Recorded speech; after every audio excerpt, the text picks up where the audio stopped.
What's up, everyone? Pritch here, and today I sat down with the wildcard Australian PvP powerhouse content creator, Rittzy. We had a fun talk about the state of the game and PvP in a podcast-style format. If you like Rittzy, or you love his accent, you can find the link to his channel in the description, and I highly recommend showing this guy some love because he was a really fun dude to chat with. Hope you guys enjoy. All right, well, yeah, I am actually genuinely curious. Like, what were you doing in the open beta? Like, what were you doing? What you were focusing on for this one? Like, you played the closed beta as well, yeah? Yeah, played closed beta and then played open beta. Yeah. So, I mean, for the open beta, since it was only 4 days, I wasn't like I grinded XP for like day 1, and then around day 2, I was like, all right, let's just like have a little bit more fun, do a lot more PvP, a lot more dueling.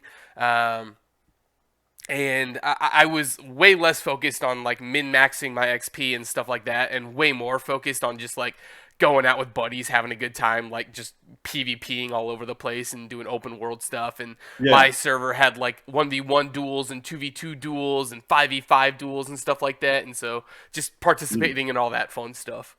Did you experience any of the party duel problems? So some people have been having problems with that? Yeah, so we experienced it with the 5v5s. Like, we could not get a 5v5 to happen where all 10 people were actually a part of it. I don't know what the bug was. I don't know what was going on with it, but for whatever reason, like... Was it like just one person was not included? Like, so 5v5, would it be like 3 versus 2, 3v3, 4v4? Like, what was the problem there? Yeah, exactly. So, like, when somebody sent the group invite to, like, do a group duel, some people just literally wouldn't get the invite, even though they were in the party and we were all standing on top of each other. They just wouldn't get the invite, and so it just wouldn't bring them in. So it just time out. Time out. Exactly. Yeah, no, I didn't experience much of that. I wasn't doing much duels. I was more into the open world PvP stuff. But yeah, no, I definitely heard like a lot about that being an issue. But I think like that should be a simple fix. Like, I'm not sure what's in the back end of that, but you know, just having the UI come up for that last person will be the solve for that one. Really. Yeah, I think that'll be a quicker fix. I don't think that should be there by launch. So, did you stay up like super late that first night? Like, how like were you sweating hard, sitting in your own sweat, like, you know, drinking several coffees on the left hand side? What was going on there? I was, but it wasn't because of the game. It was because I was really sick. I actually had like a 102 fever for like the first day and a half. It was actually really bad. So yes, I was staying up all night and I was sweating. It was just because I was sick, and it wasn't because of New World though. So you're just like, man, like, I'm dying right now. I can't sleep. How about we play a little bit of New World? Like, get into New World. Thank goodness I had New World to get me through this. You know, it definitely made the experience crappy, like less crappy. On the medical list. Yeah, exactly. Should be put on the medical list. This is a medicine that you can take if you have like a mild flu. Just play New World for like a few hours, and like you'll be fine. Don't worry about it. Just, like, time will fly by. It'll be 3 years. You won't even know what happened. I might have been ODing on it. I think I was getting like 10 to 12 hours in a day, maybe. You don't need to tell me that, man. The first night. So for me in Australia, it was midnight when it came out. So 10 o'clock because it was early. Came out early, right? And I was up for 28 hours straight. I streamed for the first 6 hours, and I was supposed to do a 12-hour stream, but like it dwindled down quite a lot. Like I had quite a couple of views compared to what I usually do. And they were all supportive and like, yo, dude, it's like 5 a.m, bro, and you're still here. I'm like, yeah, I'm still alive. But yeah, I was up 28 hours. I was really trying to push to get to that 25 mark and get into the PvP straight away, because I just wanted to test more builds, more things. Like, I just want to be very diverse in that PvP aspect. You're an absolute madman for staying up there. Oh my gosh! Yeah, no, but yeah, so that's what I'll be doing on the release as well, more than likely. I was in not good shape about 28 hours in. At 28 hours, I was at the point where I was like, I could just stay up. Like, I could just sleep isn't even a problem anymore, boys. I've had several coffees that probably have way too much caffeine, and yeah, you know. Were you playing at like peak performance at 28 hours in? Like, okay, so let's just say the decline happened at about 20 hours, right? Okay. I started noticing, because all the boys, like, I have a company, so like we have quite a bit of boys that come in and out of the Discord at random times. I have people that like wake up at 2 a.m, stuff like that, weird stuff. So they're popping in all the time and they're like, "You're still up, dude." And it's like I would forget like a conversation with them like a millisecond after I had it. And I was just like, okay. It's becoming an issue. And then like I'd be doing something because like obviously when you're a PvP player, like your resources are very what's the word? Like you chew through resources very easily if you're just doing PvP, nothing else. Right? Yeah. Like so I prepared for this and like I'd go around and I'd be like gathering those plate caps and the life blooms, which is the main resource for your regeneration potions early on, right? And I'd be doing that, and then I'd just forget what I'm doing. And I'm like, I haven't done shit for the last 15 minutes. I'm standing in front of this life bloom, like just talking to the boys, and I'm like, I've done nothing. I'm doing nothing. So yeah, no, it definitely had an effect on me. If you're doing PvP and you're winning, you can always just spend your faction points on the potions. I'm just throwing it out there. Now I did not know that until later on. I had 10k cap, and I'm like, buy them all. But regens you can't get from those vendors, which I found out too. True. So regens are very, very important, I think. Super small note, and I don't know what their intention is. Did you realize the tier 2 common potions were costing more than the tier 3 strong potions in the faction vendor guy?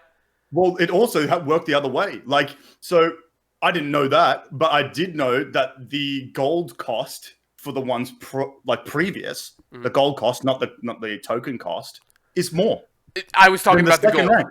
Yeah, that's what I was talking about the gold. No, and so the third one's even cheaper, right? Yeah. I'm guessing, like, okay, this is me thinking too much, and everyone said I was thinking too much. As you progress with the faction, you don't need to pay more because, like, you're ranked up with them. You know, you've got the respect with them. That's what I thought that it may be, but I mean, yes, it is a bit backwards. Yeah, I was gonna say. I'm like, wait, I can buy these like second ranked potions, which are really good. Like, they're the really good ones at large amount of health. Like it. At level 25, it was healing me for probably just a bit over 50% of my health, like one. Yeah. So I was like, Jesus, like this is good. I wasn't in Constitution very much, but for someone that's only at the first perk of Constitution, which I would suggest any PvP player does, then yeah, no, they're awesome. So they all went a bit backwards. Yeah, it was a little funky. Which actually brings us like to the question that we're supposed to be talking about in the first place, which is like the people. Like, what do you think of the current state of PvP, and like what changes for future do you think are going to make that better for as what it is right now? Because right now I think the EXP increase is kind of a bit up in the air. Like, no one really knows what it is, and there's no confirmation or, you know what I mean, on that. Like, no one's really tested that. I think I will test that on release, but what do you think? All right, so I kind of would divide that question into 3 categories in my head, where I'm like, all right, there's the PvP scaling side of the question, like then there's the how are the weapons side of the question, and then for me there's also like scaling weapons, and then the XP side of things that you were kind of hinting on, like how much just XP in general and what's it doing for you, kind of thing. Yeah, definitely, I agree with that. So. On the XP side, because that's kind of the easiest thing to talk about, I definitely felt the change. Like, I actually felt it a lot, and I thought was a really like, okay, if you are winning in open world PvP, you are leveling your weapon XP so fast. So if you're winning in open world, you're winning in life, basically. You're winning the game. Like, you're winning the game. We were I probably went from weapon level like 10 to weapon level like 17 in 3 hours of gameplay, which is crazy. So the XP felt real good, and if you're winning in open world PvP, you are just shooting up. Now I know that this is kind of like an obvious question, but do you think that's going to promote more group PvP? Oh, 1,000%. And like ragging on like just one dude. Like, see, for me, I'm a respectful PvP player. Like, if a low player is out there, I'm not going to engage the fight, right?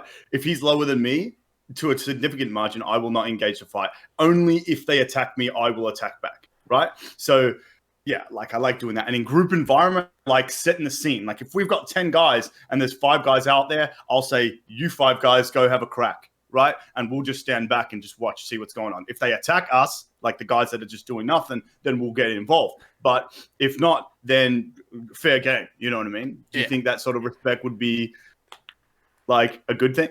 No matter what, if I get attacked, I'm gonna attack back. There's not. That's right. That's right. Like if you want to spend the time to hit me, I'm gonna hit if you. You're back. level 9 and I'm level 30, and you throw your little fireball at me, you dirty rat dog. I am going to one shot. I kid you not, that literally happened when I was those duels I was talking about. I was flagged for PvP while we were chilling there, just doing the whole thing. But it was like nobody was attacking each other. But then I would get these random, and I'm like 25 to 30, and I'd get these random like level 10s run up to me and start whacking away at me, and I would just turn around and like two-shot them, and they never came back. Bro, they did come back. They did come back. They've gone, mate. But yeah, no, So, yeah, I think the grouping thing, like, just to go back to that topic, it's always going to be an issue. So if anyone that's, like, got that problem in their mind going, ooh, grouping in open world PvP, it's been done in every game, and it's going to be done in this game. And sole fact is open world PvP is prone to that. Like, you've got to, if you want to be an open world PvP player, which is mainly where I'm going to be because wars are only once a day or whatever, once every however many hours, right?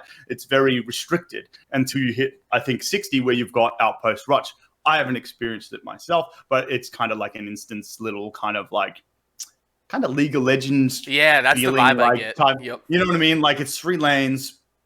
You've got PvE things you need to do that can help you. You've got monsters you can spawn in. Like, I don't understand a lot about it, but I'm really excited to see that. And that's not restricted, but I mean, that's very different to open world PvP play. So, yeah, I think it'll be interesting to see that. But yeah, mainly open world grouping is going to be an issue. And I think them bringing back the scaling, like Invin in his video just the other day, he said that they've fixed that up a little bit. So they were testing both sides, just going like, we're going to go to this extreme and then we're going to go to this extreme and let's see what people say. On the XP thing, there were 2 things I wanted to say. You can level your friends. Like, so for example, let's say I'm a level 22, my buddy's a level 22, and then we got 3 level 12s in the party with us. Right. If me and the other 22 go kill 4 different level 18s, that is all going to level up our buddies. And by a lot. Do you think it splits it evenly, or does it sort of favor the higher level? I'm not sure about this. I'm not sure about this at all. It's different, and I don't know exactly when it changes and what does what. But for the really most part, that low level. For the most part, it tends to split a little bit in favor of who's doing more damage. Like if I did, like if you and me were equal levels kind of thing, and I did 75% and you did 25%, I would tend to get a little bit more XP than you. But it's not exactly the 75-20 split. You know what I mean? And this kind of goes to the second part. I don't know when this change occurs, but normally when you kill somebody and then they instantly spawn and come right back and you kill them again, the second time you kill them, you literally don't get anything. Like you don't get any value from it. That's what I covered in my well, I didn't cover it completely, but I have a video about like the benefits of PvP, open world PvP. And one of them obviously was the 5% increase. You get 4 times the EXP gain from killing a player. But the player, as I said, so the player needs to be alive for an hour or more for you to get really good rewards, right? And we tested this theory, and as I said in the closed beta, they were dropping duplicates of their gear. That's no longer the case anymore. But they'd have to be alive and outside of a safe zone, flagged, and within an hour, I think you get like the XP bonus. Then over an hour, you start getting more and more rewards the longer they've lived outside a safe zone.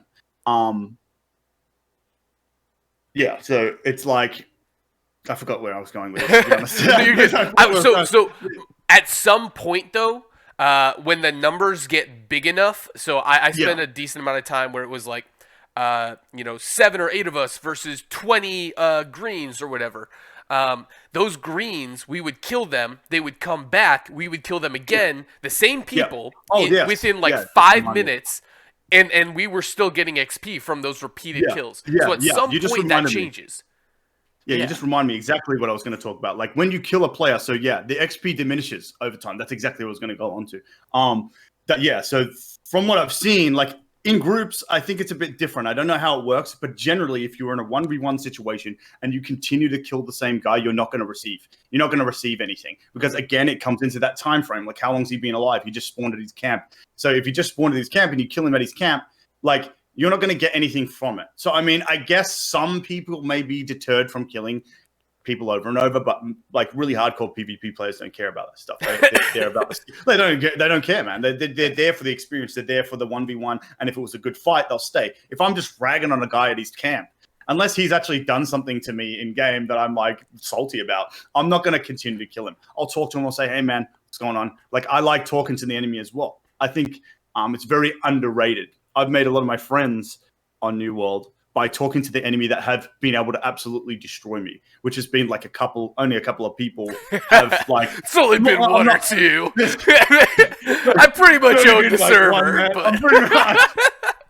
I just destroy everyone. No, that's not the case. But I mean, like, there's times and places where like there's been people that have been well over. Like, yeah, they're using meta. Like Hatchet, Great Axe, General users are the only ones that I have like extreme difficulty, like destroying, because it's like it counters like all the ones that I do, like a mobility build. But yeah, talking to them and asking them how they're getting around what I'm doing, what things they think would counter them and stuff like that. Just talking to the enemy, like talk to the enemy guys. Like they're people in the end. This is not real life, all right? Like, relax. We don't have to be faction.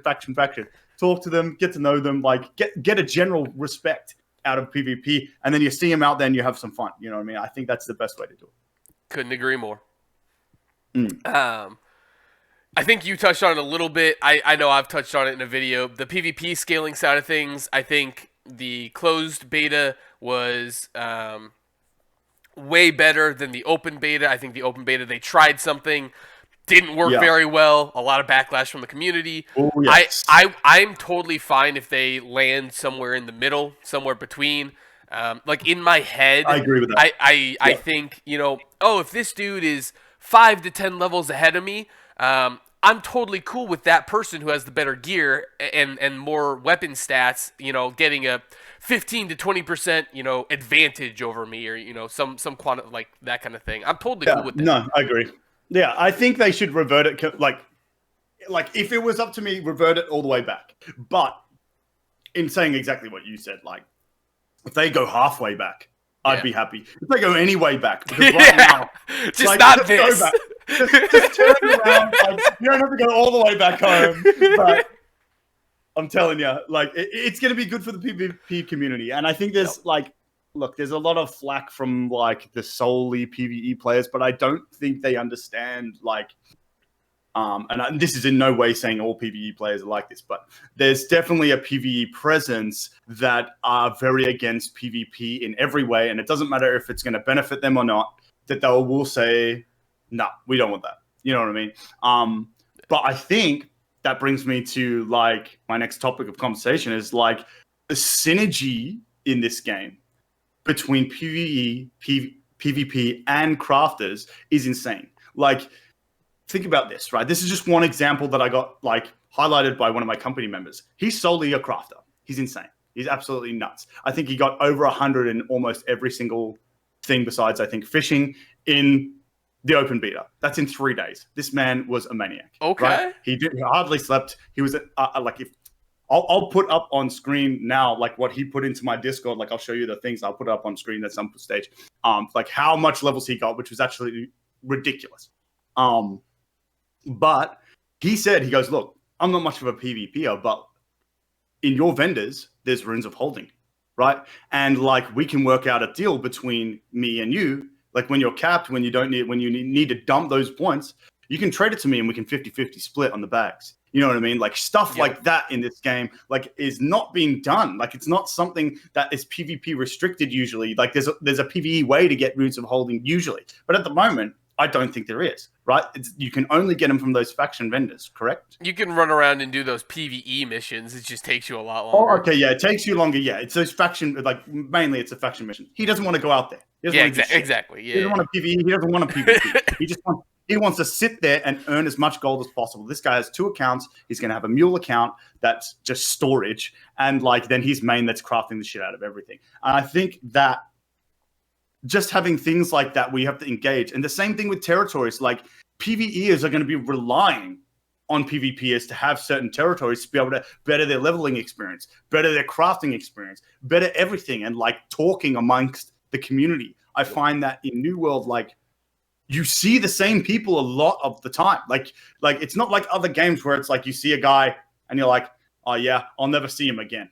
Like, you know what I mean? Like World of Warcraft, for example, I'd see a guy in Orgrimmar, never see him ever again. Like for years. Maybe down the track and be like, oh, I think I remember that dude. But in New World, I think they've done a really good job on like making people be involved with each other, and reputation being like really key to your success in your server.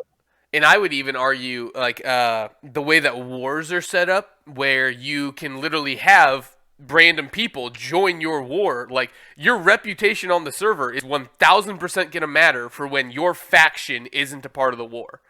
Like, That's right. Because then they can pick from you, like, and whether or not you win or lose too. Like I think if you keep losing as well, like you got to be confident in that position. And I think like I'm definitely planning to be like a war commander as well, like whatever you want to call it, like a leader. I'm going to have people under me that are going to be helping me out as well. I in no way think that there should be just one man talking in the Discord. I think there should be multiple, especially with you have 10 groups of 5, so it's like it's a lot to manage, and you can't be everywhere. You know what I mean? Right. So I as you did as well, we played a lot of Guild Wars. I was mainly World vs. World, as you said. You weren't really into that as much, but the World vs. World experience is definitely going to carry over into the war experience. Yes, it's only half an hour, and yes, it's only one tower, but the fundamentals I think are going to be the same, and the builds and the compositions are going to be very similar. It's going to be quite a zerging type play style, I think. Yeah. Agreed. But yeah, so your reputation's on the line. If you keep losing, they're not going to want you to run wars. They're not going to want you to have influence, and you're going to like it's at that point. I think if I was to lose 3 times and everyone's going like, man, you can't do shit, like blah blah blah blah blah, and it's like they're not there for the war to see why that happened, then I'll step down for a bit and write up some strats, like improve outside and try and get better, so you can come back and prove to your faction that you're worth actually doing that. So and I'm super interested to see how the outpost rush stuff, like that 20v20, because that's going to be a very similar thing where you're probably going to have one person as the main shot caller, a couple people as secondary shot callers, and it's going to be a big strategy game there too. Yeah, like as you said before, similar to like League, like people are going to be like, okay, what lane are you going to go, and what's best for what lane? I think like certain compositions are going to start coming together. Do you know how many people can go in there? How many people versus how many people in that? I think it's 20v20. 20v20? Okay, like so. That's cool. That's cool. I was going to say I didn't know. So you'd send like certain groups into certain areas, and people that are better. Pardon me. People that are better at certain things to do certain things. Yeah. Someone has to be on siege. Someone has to be upgrading that siege. I'm pretty sure you can do, and someone has to be spawning those monsters to help you in your lane. Like, you know what I mean? So it's like I think it's going to be very interesting because it's an MMO dynamic and not like a top-down like how League is. It's very different but similar. It's going to be very interesting to see. Very interesting. And you need somebody to throw out grab wells. That's right. You need everybody to be running Great Axe. Just every single person, just everyone Great Axe, and life staff, and then just don't die and just. If you play group PvP and don't know what secondary you want to use, a gravity well is never not wanted. Yeah, well, I mean, like as I said, I think I was going to cover this in a video in future, but the only time you wouldn't run gravity well is if you were doing duels, 1v1s, like 1v1s, maybe 2v2s, but because of gravity well, it's like group kind of passives. It has a bunch of passives that are like group or increase the fort or what's the damage one called? Damage amplification. Like for how many people are in the gravity well, it's just so good in group play. The first upgrade. It's ridiculous. Yeah. So it's ridiculous. Like in group play and wars, it's gonna be pivotal. It's gonna be like you're gonna have to have one gravity well in every. I would say in every group. Besides maybe the healing and tanks, I'd say 8 to 10 tanks, 8 to 10 healers. This is in a war aspect, I might add. But yeah, in wars, it's going to be huge because that's the thing that's going to zone you in. Like people are going to be all stacked up on the flag, and you're going to go, all right, let's dump on them. You know what I mean? So. All right, my thing with this, and we can transition this into like kind of like the views of weapons in the game and where they're at right now. But Yeah. the value you get out of Gravity Well in group content is just not matched with any other weapon at all for having a go button. Like there's no other weapon that like can hit the go Press button. W, let's go. Yes. Yeah. Like that's the initiating right there. And nothing else in the game currently is like matching that, and that's why I think Great Axe is in a really great place for group content. Yeah, definitely. And I Same agree. with Ice Gauntlet. I think if Ice Gauntlet had some sort of rooting mechanic, like I know it slows people down, but I don't think it slows them down enough to be able to not dodge roll out of the thing. So where with Gravity Well, you can't dodge roll, you can't do anything unless you have an ability that can get out of it, which you shouldn't be running in wars anyway, right? Like I know on the fire stuff, if you use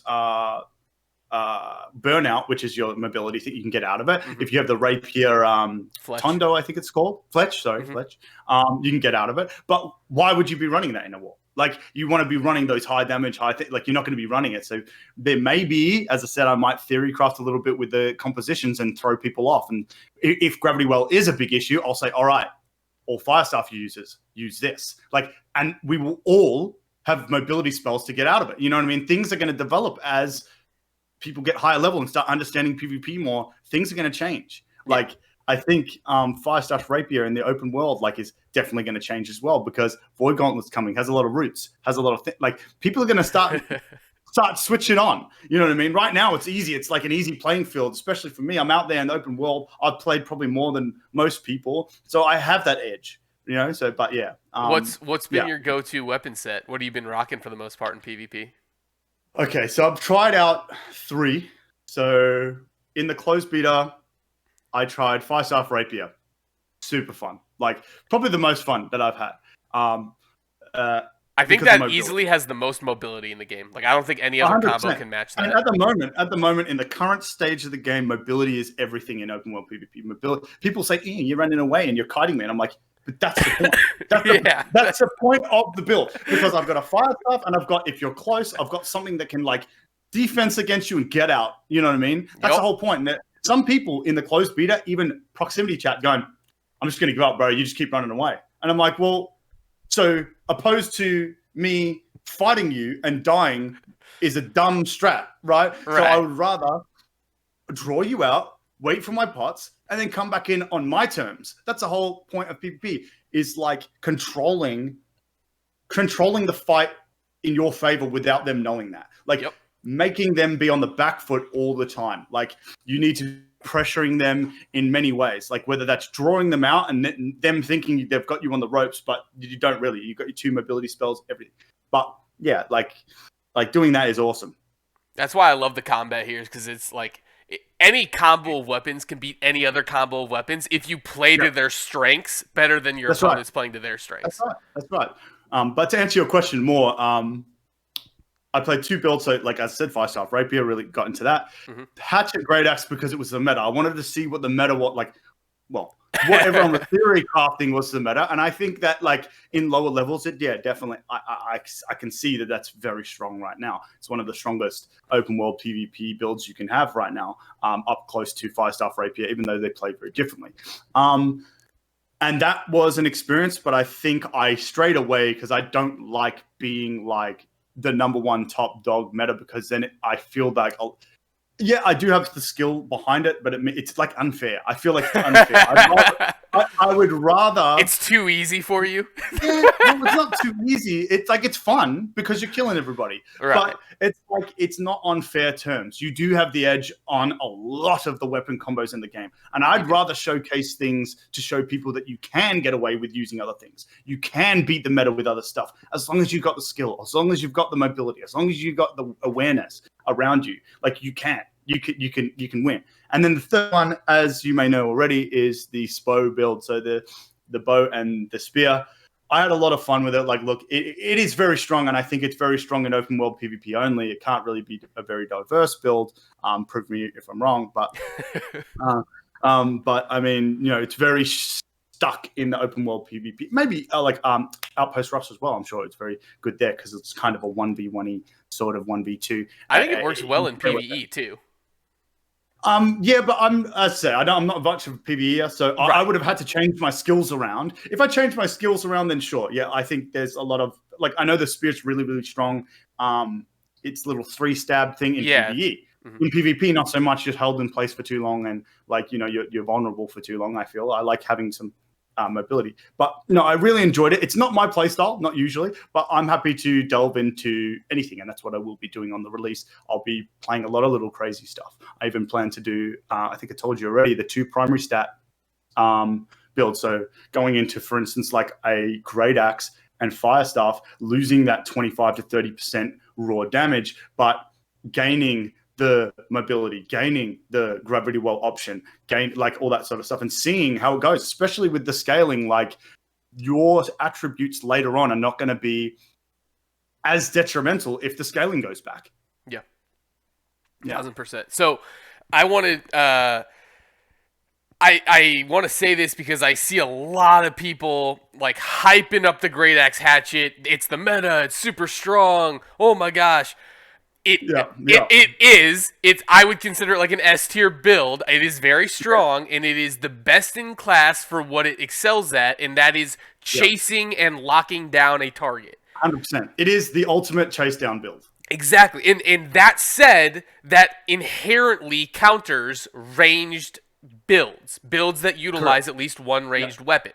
Now, what I feel like people are overemphasizing is I do not think that the Great Axe or the Hatchet are the best weapons when you're actually in that 1v1 melee fight. I think most weapons outtrade those two when everybody has their abilities up. For example, Warhammer, Sword and Shield, Spear, all 3 of those weapons, if you're in a melee v melee with a Great Axe user, you can combo your stuns, knockbacks, staggers to interrupt the Great Axe player and outtrade heavily. And this ties into what I was thinking, what I was going to say, is that as the game progresses, the longer people are in the game, the more people are going to know what abilities you're casting. They're going to know the animation. And Great Axe, I know when they're going for a gravity well, they do this huge bloody golf swing. It's a giant wind-up. Yeah, and you just dodge. Sometimes I get caught by it. That's going to happen. But it's 8 times out of 10, you know what's coming. In my Spo montage that I did the other day, there's guys that throw 2 gravity wells. I saw them both do gravity wells, and you see that I dodge right before, and they miss both. And both their big cooldowns, this is the biggest thing in that build is gravity well. That is what kills people. That is detrimental. It's on a 30-second cooldown. I now have 30 seconds to do whatever I want. They can't get towards me. They've got nothing to slow me down. Nothing at all. Unless they're using their little using bloodlust, which is fine. But I totally agree with you. I'm not sure how the Paladin build is sitting now in the meta because of some of the changes, even though the life staff changes didn't work. It's still super frustrating. Don't worry. Right. I dueled they would win. One of the people I dueled was a life staff, heavy armor, sword and shield, paladin build, and they were extremely close fights. Very close fights. And they lasted over a minute. It's winnable on both sides, is what I'll say. And and it's the same concept, right? With Ice Gauntlet spear players, right? If you zone control really well on Ice Gauntlet, if you save that entomb ability for if I catch you in a gravity well, that, you can counter a lot of what people are throwing out there, and it's just winnable, right? And I think what a lot of people, at least in my experience, they'll do a good job of the opening trade where, they've used their abilities, they've definitely chunked me more than I've hit them, and then for whatever reason, they want to stick around in the fight, and they want to try and play around not having the abilities up and trade patterns up, and then I wind up getting a huge fat advantage really fast, right? Yeah. And it's okay to play that style of quick trade, run away, quick trade, run away, wait for cooldown. It's okay to do that. Yeah. Everyone says you're a little bitch, and it's I got nothing. Like I've got nothing. And like if I have an opportunity when my skills are off cooldown, I will press W. But if you're thinking tactically and you want to be a good open world or a PvP player in general, you have to. I find it's fights, right? Especially when you have pots. You're resetting the fight by having a pot, right? That's a fight reset. Or when you run away and you're prone and you're waiting for your skills to come up, that's a fight reset. Like you're resetting the fight so then you can play on an even playing field again to see if you come out on top. If you look like you're going down, like you look like you're going down, you're going to run away. You're going to try and get away and like wait for things to come up, wait for your potions to come up. I think that's highlighted a lot in a lot of my montages. You see that I kite people quite a lot. Like kiting is huge. Like people say you're a little bitch. It's just like, but I'm winning.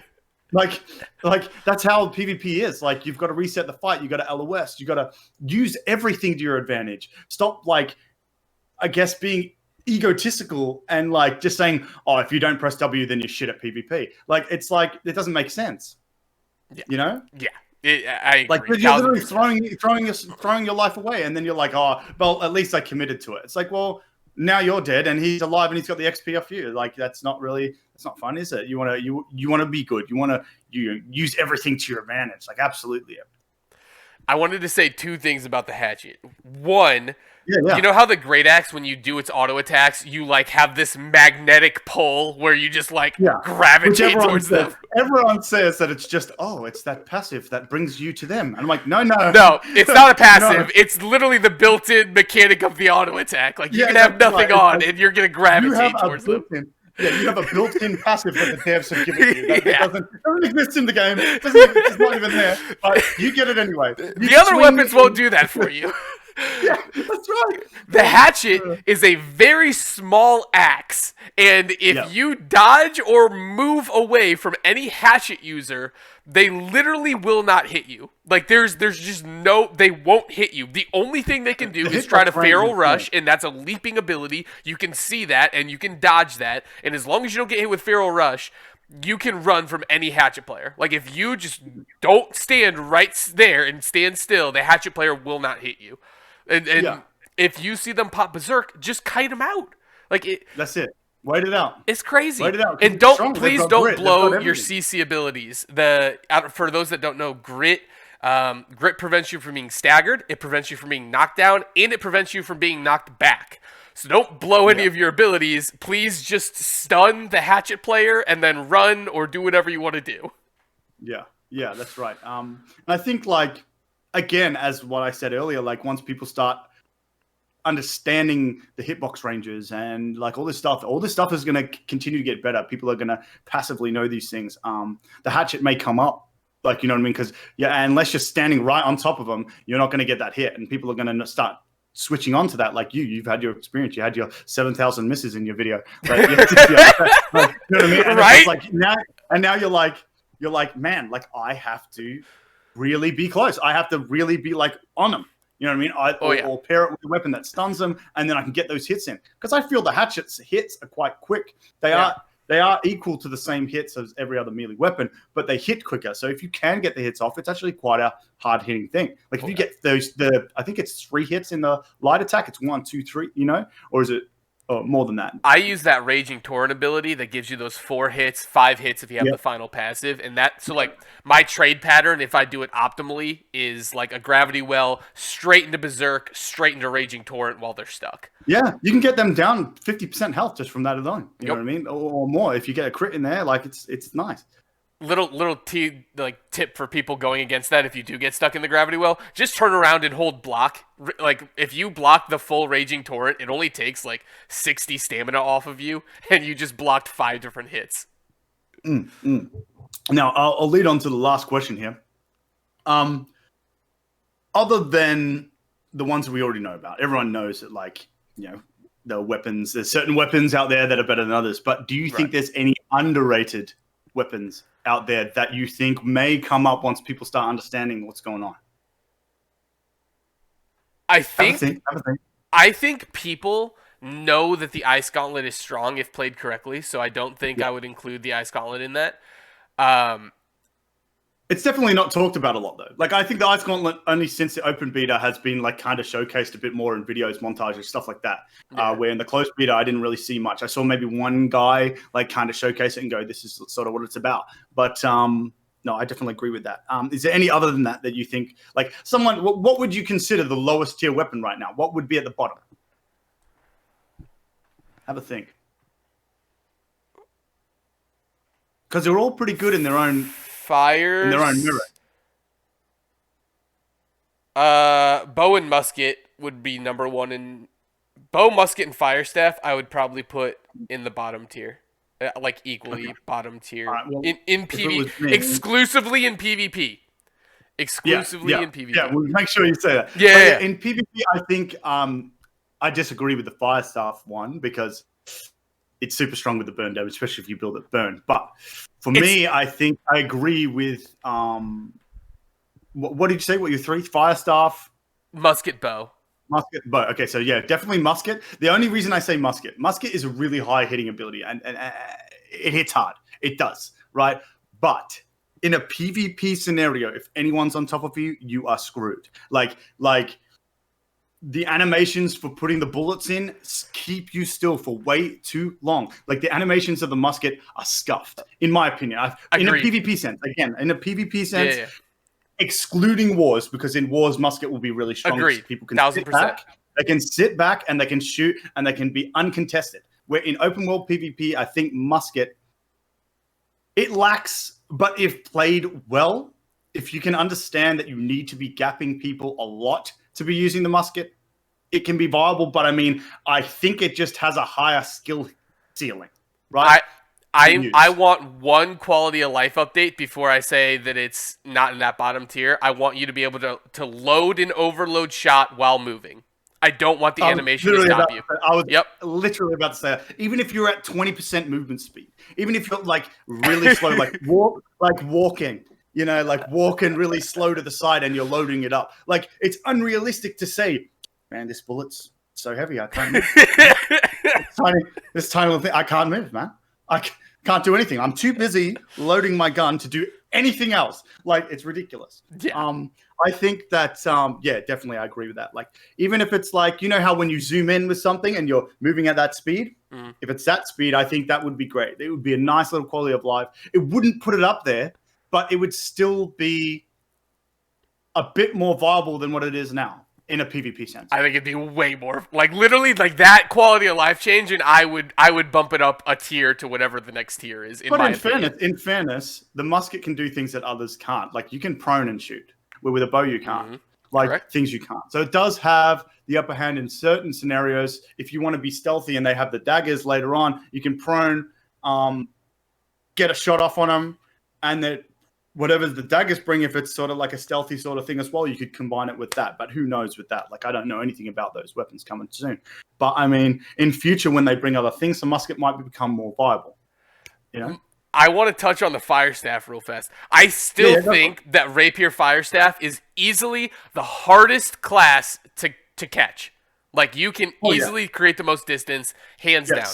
And 100%. I've seen very good fire staff people be very challenging to kill. Now, my placement like down that low is when would I want in a PvP scenario fire staff over ice gauntlet? And it's not a very large amount of times that I would say fire staff better than ice gauntlet in PvP. Well, I mean, solely for the fact of mobility is the only reason you'd run fire staff. Right. Like if you ran fire staff, look, I'm going to be doing some crazy shit with it, right? So we'll see in future. But I have not done any testing. But I think the fire staff, if you build one of the builds that I've done in some of my videos, like as I said, like if you build towards burn, which is what it's for, because not like a lot of your passives are to do with burn, and if you're not focusing on those, like they're basically funneling you into that burn. Like I feel like that's what they're doing in a PvP sense, anyway. I agree. Funneling you into burn in some stage, except for wars. Like I'll cover that as well. But I think wars is actually really great. I think AoE damage is nasty. Yeah. Oh, yeah, it's crazy. Meteor shower, all that stuff. Oh, yeah. But in an open world PvP sense, the reason, like, I think Ice Gauntlet and Fire Staff would be very close to each other, in my opinion, only because the Fire Staff is one of the only things that can have continuous pressure on your target when you're doing nothing. When you're switching weapons, when you're running away because of burn, because of the 20% duration increase on one of the passives, and then your crits burn, your abilities apply burn. Certain abilities apply more than one stack of burn, and with my build, I can have upwards of 5 stacks of burn on a target, and when I'm in my like times where I'm like shit, I got to get away or whatever. They're burning for 6 seconds after that. I'm getting damage in where I usually wouldn't in any other build. Like in Ice Gauntlet, it's raw damage, upfront damage. There's nothing else. There is a little bit of like frostbite and stuff like that, and with the AoE you don't, but they have to be in it. Where with the Fire Staff, they don't have to be anything in anything. They don't have to do anything. They're burning. Like there's no question, unless they cleanse it. But then it's like my next hit, my light attacks, my crits, my everything apply burn. Like they got nothing. As long as you're hitting your shots, like you're getting pressure on the target while you're doing nothing. And I think that's what's so impressive about it. That's what makes it so strong. If it was just raw damage, it would probably fall down below the Ice Gauntlet because the Ice Gauntlet has a CC. But that's just my opinion. That's just my opinion. I think they're very close. Ice Gauntlet can be like its damage is lower, but its CC capabilities and utility is a lot more. Zone control, huge. Yeah, that's right. Controlling where you want them and to keep them, Ice Gauntlet 100% of the way. Yep. And if you can land a Ice Shower into Ice Storm, oh my gosh, that's a lot of damage right there. It destroys them. And then if you have that Frostbite trait as well, like you can get in with, you can switch weapons. You still have time to switch weapons and get in there with a couple of hits, unless they use some mobility spell. But I mean, in the best case scenario, you're going to be using that as well. You're going to be smashing that as well. So yeah, I don't know, man. Like I think it's really good. Yeah. What's your like S tier? What do you think would belong in S tier in PvP? Do you want to like weapon wise build build or just weapon alone? Just the weapon. Yeah. Excluding like what people consider meta weapons, like the Great Axe. I think I got to exclude that, even though I don't think it is as strong as what everyone thinks. And I think that later on, when you get to higher levels, I think I told you this yesterday, like when you get to higher levels, I think it's going to start falling off a bit. Once you hit 60 and you start getting more attributes and you start getting like more things, I think the Great Axe is going to fall off in an open world PvP sense. Excluding that, look, honestly, Life Staff is up there just because of how strong it is. Still. Like Life Staff is ridiculous. I think it's definitely not underrated. Like people are absolutely correct. No, it's definitely okay. Life Staff with heavy armor. Like let's just be very clear. It's the combination that makes it insane. Yeah, but I mean now with the 20% reduction, that may not be the case. But even then, like in a PvP sense, with Life Staff, like imagine if you ran, for instance, Life Staff Hatchet, right? Right, yeah. Right, Life Staff Hatchet. Hatchet gives you a 30% heal every 18 seconds. You've got your potions every 30 seconds, which will give you like 50% of your health. You got your regen potions, which are on a separate cooldown, again on 30-second cooldown, and your Life Staff. You're not dying. If you're a good player, you are not dead. You will not die unless you get X'd. So like you get. I would argue you're also not killing anything. No, but I mean your survivability would be through the fucking roof. Sure. But yeah, so as a weapon for like the best all-round weapon in PvP, I think would be Life Staff, just because it is probably one of the best secondaries you can have with any weapon choice if you want it to be. But if we're looking solely for damage, I think honestly, I would say like what's really up there is a Fire Staff. I like just because I've had so much experience with it, and the other ones that I've had experience with so far, like Hatchet, Great Axe, Bow, Spear, a little bit of Warhammer and stuff like that. I think that Fire Staff's raw damage output sometimes can be really high, and it's good. If you're a good player with musket, I think raw damage musket would be the top, but just for its utility and the way it works, it doesn't really meld well with PvP in an open world sense, in my opinion. So I think Fire Staff is right up there. I think it's really up there, and it can be incorporated in a lot of things. So can every other weapon, but I just think that the burn damage is uncomparable because I don't think like poison damage from the bow, but it's nowhere. You can't apply that all the time. You can't apply that Right. whenever you want. It's on a cooldown. It's subject to something else, where your burn damage is subject to nothing. Your light attacks do it, your crits do it. You're like, it's happening all the time and putting pressure on the target all the time. And if they don't do anything about it, they don't have cleansers, which I think the only way to cleanse it is with the life staff and like maybe a couple of other little things. I think so too. Yeah. At the moment, there's no real, like, if you're running anything but the life staff, there's no real cleanse, right? So right now, burn damage and effect damage is like really, really strong because there's nothing you can do about it. Like, not really, unless you run the life staff. Right. Unless you're just popping health potions or regens or whatever. Well, yeah, but even then, like, it's still like you're getting passive damage from your burn by doing nothing. Yeah. You're sitting there, you're doing nothing. It's free. It's free damage. It's free real estate. No, it's free damage. And you're just, like, as I said, it just helps when you're trying to zone out, zone in, and control when you want to be in and out of the fight. You're still getting damage, where in most other builds, you have to be in there and you have to be doing something and you have to be hitting. You have to be accurate. Where with this, you don't. You can be brain dead, and the burn's gonna, and the burn damage is gonna continue to go on. It doesn't stop. I would argue you could be more brain dead with Great Axe Hatchet, but yeah, of course, you just hold W key.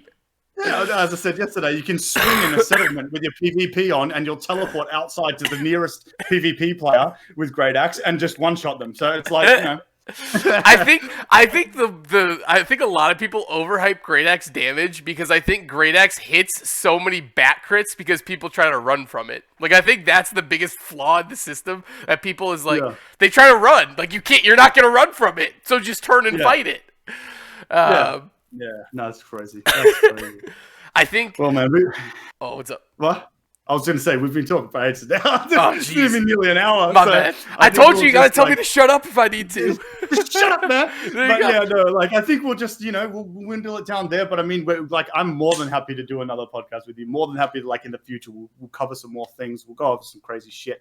We'll go into some theory crafting, like, just like, anything, man. We're keen. I think, like, we definitely have a similar mindset when it comes to PvP. Maybe not with weapon choices, but like, no, that's I think it's a good thing. I think it's a good thing that you're like hype on the fire staff, and I'm like, the Ice Gauntlet, man. Yeah, yeah. You know what I mean? Like, I think that will change. Like, I think having different opinions is definitely good. Like, that's the whole point of podcast. Seeing where content creators are sitting on these type of things and what their thoughts are and where they want to be. So, like, what they're going to see for future. Quickly, just before we do finish up, were there any, like, future things that are a little conversation that you want quality of life? Like, for me, I think it's very, a lot of people are like yes and no, but would you consider arenas coming to it with a rank system, some sort of rank system in some way? It doesn't have to be arenas, but people... Yeah. What people have said to me about this topic is some people are all for it, and some people are like, it's going to take away from open world PvP because it's an instance thing. And if too many people are doing arenas, then it's taking away from open world PvP. And I'm like, look, you are right. You are right, but I don't think it's going to take so much population away that it's like open world PvP is going to be unnoticeable. Yeah. It also provides a different, like, avenue for builds to thrive. Like, 100%. What you would want in an ideal 1v1 arena fight is not what you would want in an ideal open world fight. And correct. I'm all for it. So I'm all for that. Yes, I would love that. I think that'd be a fun addition. Yeah. That's sick. And as I say, like, even if they bring some sort of ranking system, even if they did it to Outpost Rush, I guess that's 20 people. It's a bit extreme. It's kind of like a battleground in World of Warcraft for people that know about that sort of stuff. But I mean, some sort of rank system, I think, would be really good to the game. And if eventually, like, it becomes some sort of esport thing in the future, I think that would be really, really cool. Dude, I'll commentate the crap out of those. Oh yeah, I'll sit there with you. I'll be a co-host. Heck yeah! What an absolute nugget! He didn't do his ability there, and he died. So he's shit now, and he's removed from the arena. No, but yeah, like, I think, like, I don't think they should do 5v5s. I don't know, like 1v1s, 2v2s, 3v3s. I think would be ideal to start, and just to start, see how that goes, see what kind of popularity it does, and maybe even, like, I don't know, I don't know, incorporating some sort of point system there, maybe some sort of currency I was similar about to the to say. faction token. Yep. Yeah, like I don't want there to be like I think they've done it great how it is, like where PvE gear, I should say, because it's not anything, is all the same stats. I don't want them to split it. I think that's unfair. It's definitely an unfair advantage in the open world because then you're going to have resistances that some people won't in an earlier level. I think they should keep it that way, but maybe just cosmetically have some PvP cosmetic gear. So same stats as everything in the faction thing. Yeah, same stats, but uses the arena tokens or whatever you want to do to be able to get them. I think I'd love that. I also would think I would also be cool with them putting like potions in there, like that kind of like those little like potions or small food buffs like travel rations or something like that. Yeah, like PvP related ones, as you say. Yeah. Instead of it just being raw stat or like primary and secondary, you more want something more tailored to that. Even if it's just able to be used in arenas. Yeah. You know what I mean? Like that would be cool too. Even if it's just arena specific foods that you can't use out in the open world because it's an unfair advantage. And of course, if you don't arena and you don't like that content, you wouldn't be able to get those things. I think it would be unfair to use them outside. But even if it's like that, I would be happy with that. And you could even make it like a war style thing where like at the beginning of each match, you have 20 points to spend on a food that gives you constitution or a food that gives you strength or like that, something like that, where you can just pick something that'll augment your build a little bit, kind of thing. Yeah. All right, man. Well, we'll finish it up there. It was awesome talking to you about all this stuff. Hopefully everyone has some sort of comments. Like they can say in the comments below, like what they thought about topics. What like, you know, chuck it down there. What do you think? Am I wrong or am I right? What's the thought on the fire staff? Yeah, that's right. Wait, is he wrong or is he right? Like, am I talking shit? Am I talking about where's the fire staff in the grand scheme of weapons now? Where would you guys think that the fire staff or gauntlet? Ice gauntlet. Do you think the fire staff pulls ahead of it, or does the ice gauntlet pull ahead of the fire staff? I'd be really interested in seeing about that. I think they're very close. He doesn't. I think they're close. I just think the ice gauntlet like almost always wins.